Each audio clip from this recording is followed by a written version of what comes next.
हम वही बनते हैं जिसके बारे में हम सोचते हैं। इसलिए अगर हम किसी ठोस और सार्थक लक्ष्य के बारे में सोचे तो हम जरूर इसे हासिल कर लेंगे। दूसरी ओर वो आदमी जिसके सामने कोई लक्ष्य नहीं है, जिसे मालूम नहीं है उसे कहाँ जाना है, और जो इसी वजह से संशय, भय, चिंता और परेशानियों से घिरा है, वो वैसा ही हो जाएगा जैसा कि वो सोच रहा है। और अगर ऐसा ही कि वह किसी भी सोच के बारे में नहीं सोच रहा है तो वह आदमी कुछ भी नहीं बन पाएगा। आइए अब यह समझे कि यह सारा कुछ कैसे काम करता है। क्यों हम वैसा ही बन जाते हैं जैसा कि हम सोचते हैं। मैं आपको बताता हूं कि यह सारा कुछ क्यों और कैसे होता है। कल्पना कीजिए कि एक किसान के पास थोड़ी सी जमीन है।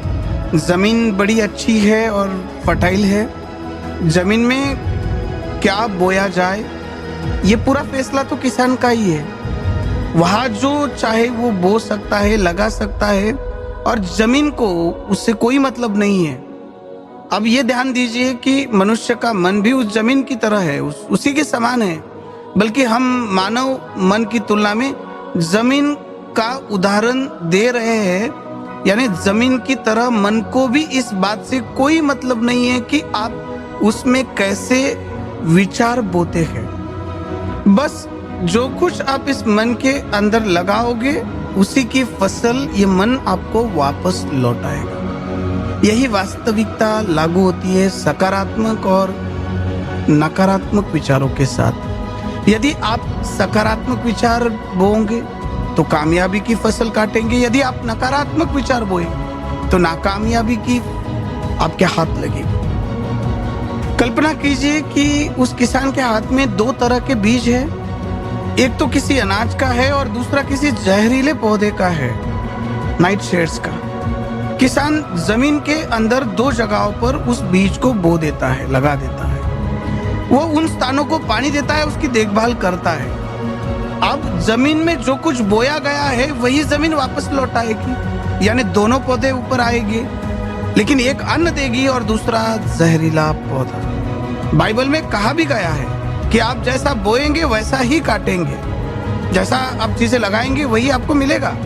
याद रखिएगा, जमीन को इस बात से कोई मतलब नहीं है कि वो अन्न लौटा रही है कि जहर।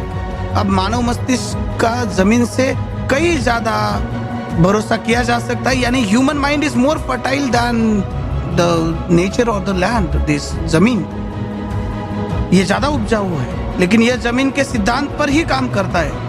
यह भी इस बात की चिंता नहीं करता है कि हम इसमें क्या बो रहे हैं। बस जो कुछ बोया जाएगा उसे ही वापस हमें लौटाया जाएगा, चाहे वो सफलता हो चाहे असफलता हो।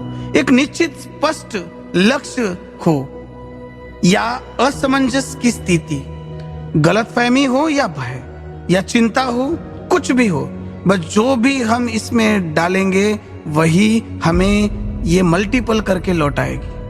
आपको मालूम है कि मानव मस्तिष्क आज इस धरती पर एकमात्र अंतिम महादेश है जिसका आज तक अन्वेषण नहीं हुआ है। इसमें हमारी कल्पना से भी परे सुख समृद्धि भरी पड़ी है।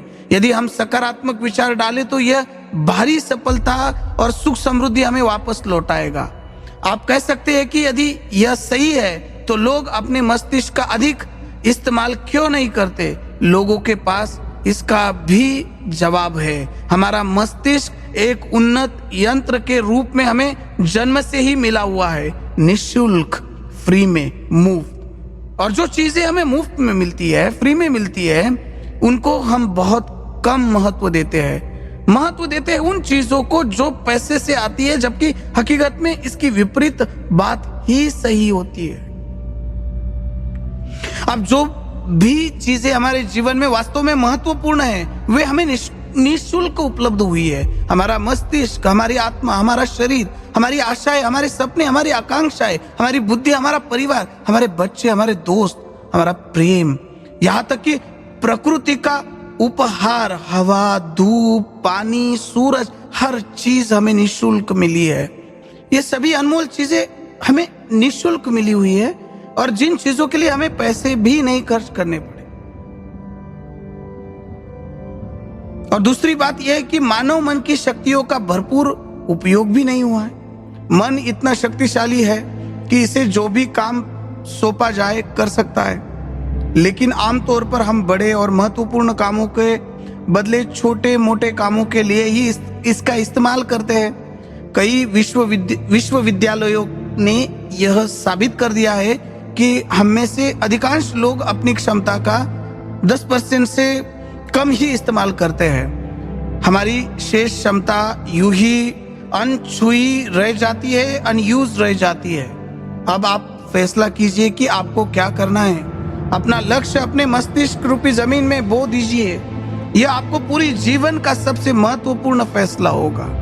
आप एक बेहद कामयाब सेल्समैन बनना चाहते हैं, कंपनी में एक कुशल और सक्रिय कर्मचारी के रूप में जगह जगह जाना चाहते हैं। आपको सिर्फ यह करना है कि इस लक्ष्य रूपी बीज का रोपण अपने दिलो दिमाग में कर लेना है। जतन से एकाग्रचित होकर इसकी देखभाल करें, लक्ष्य की दिशा में आगे बढ़े, कार्यशील रहे और एक दिन आपका सपना हकीकत में बदल जाएगा। कोई सवाल ही नहीं है कि ऐसा ना हो।